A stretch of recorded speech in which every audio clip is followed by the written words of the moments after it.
Hey everybody, this is EJ Samuel from PAFootballNews.com. I am in, yes, that sign doesn't deceive you, I am in Patriot country. That's where I'm at right now. So, obviously that's Pittston area. Today's game is between the Dallas Mountaineers, who got their first win last week. They are 1-3, coming in and visiting 2-2 Pittston area. Listen, this game to me, I've seen it every single year. Every single year. And it normally goes something like this. Pittston comes out swinging. Dallas can't really respond. Well, they can respond, but they just don't respond. Then they do, like towards the end of the first half, and then Dallas comes out swinging in the second half, and Pittston doesn't have an answer. And it's normally enough for Dallas to squeak away with a win. But I will tell you, Pittston comes into this marked at 2-2. I know they beat Valley West, which isn't much, but they've also graduated a ton of kids. So if you recall, we have seen teams already this year that have graduated a ton of kids. Hold on, I'm about to do some parkour skills and jump across this grass that they just planted. Where we were last week, Dunmore graduated a ton of kids and they struggled. At 2-2, Pittston area hasn't quite struggled. They're actually doing much better than even I believe their head coach has anticipated. Because when I talked to him, he obviously was positive, but it was like, yeah, this is like a rebuilding year. What I'm looking forward to is seeing if Lucas Lepresto is all that. I've heard nothing but good things about him, and I will at some point be able to sniff that out. Maybe we'll see by halftime, depending on how it goes. But of course, I am at Charlie Trippi Stadium. I'm about to walk in. Let's cue the highlights right now. 29, Sam Kelly deep for the Mountaineers.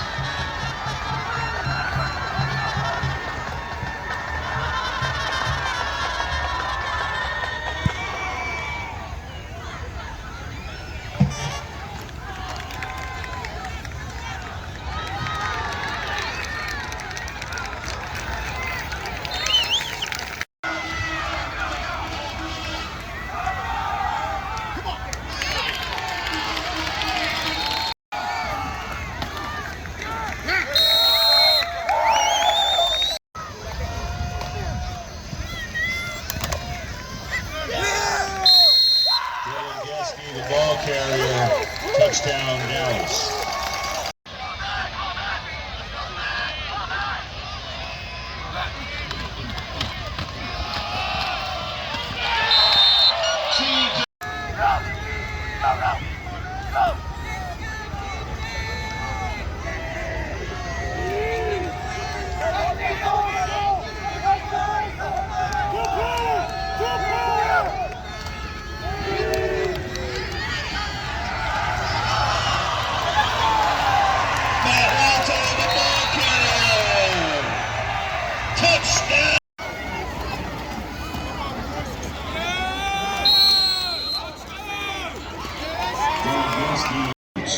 All right, guys, that's halftime. I'm not going to talk much. It's a 21-15 game, much closer game than I anticipated it being, but I must tell you, as my alma mater and the band that I played in for 8-ish, just shy of a decade, years, is about to go on. I'm going to be a little quieter. This game started off with Dallas making the first punch. They took the first shot, and they scored, but Pittston, give them credit, came back swinging, and they said, we're not done yet. It was 14, and then they cut it into half, so then it was 14-8, and then a really bad stalled offensive drive for Dallas caused Pittston to be able to get decent field position. They didn't finish a tackle, and the quarterback for Pittston area, Walter, on the keeper, let them take the lead 15-14. So it was interesting. But Dallas went right down the field and scored. And that's where we sit right now, 21-15. Lucas Lepresto, I'm looking for you, dude. There's 2 receptions for him. Geske has a hat trick, all 3 touchdowns for the Dallas Mountaineers. Let's get back to the highlights. My phone took a nasty, nasty hit, and it wants to shut off like every single time I go to record something. So my phone is not built for football, or at least it's not built for the fighting and heavy hitting that football brings. Here's hoping my phone makes it. Yes.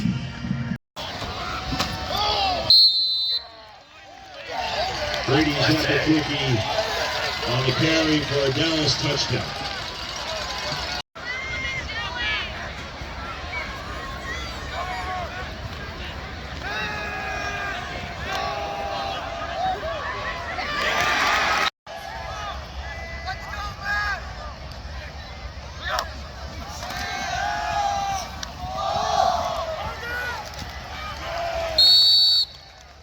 Rodgers' pass is complete.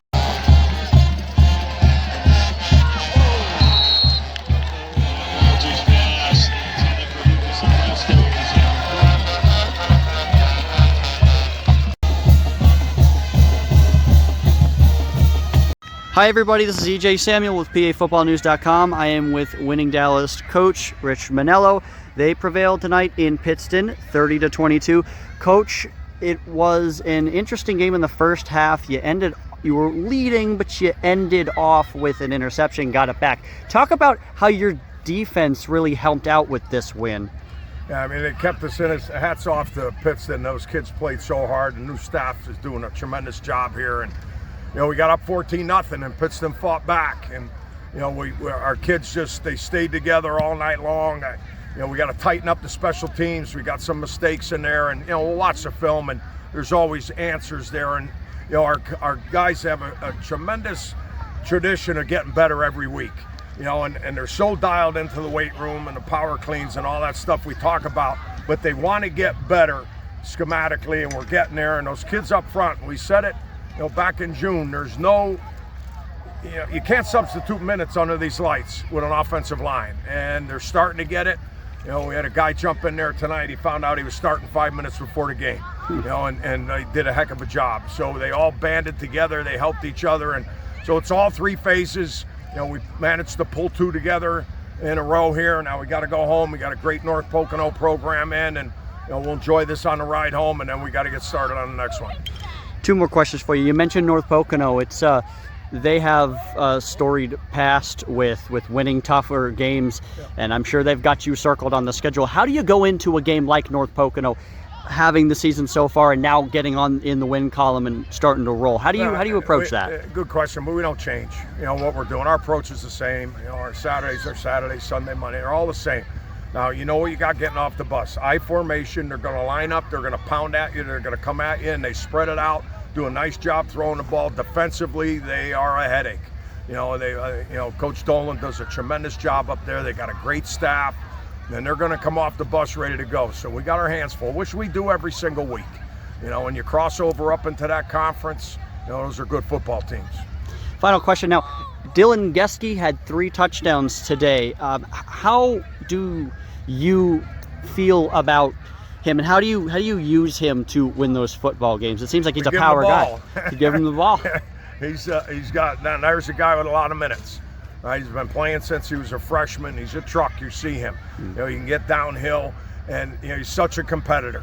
He wants the ball without asking for it. He's one of those kids. That he can handle it. He blocks. He does everything. You see him playing all over the place on defense.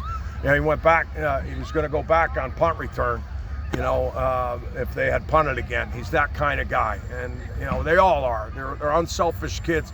He got up in front in that offensive line, 2 fullbacks and a tight end in that O-line. Kids completely unselfish. That's Dallas. Got 8 kids that play both ways. That's Dallas, right? We play defense, run the ball, and we lift weights. Coach Manello, thanks. You very much. Thanks for being here. Appreciate Thank you. Okay, folks, that'll do it for me. Phone's about to die. Dallas wins 30-22. Geske was the best player in the game for Dallas. Absolutely. 3 touchdowns. Sorry, you can't beat that. Dallas goes on the road to play North Pocono. That should be interesting to see if they're going to get on the win train. And I am at Nanacoke and Lehman next week. Hope you enjoyed, and you can always get news and all of this fun stuff at pafootballnews.com. Thanks for watching. Enjoy.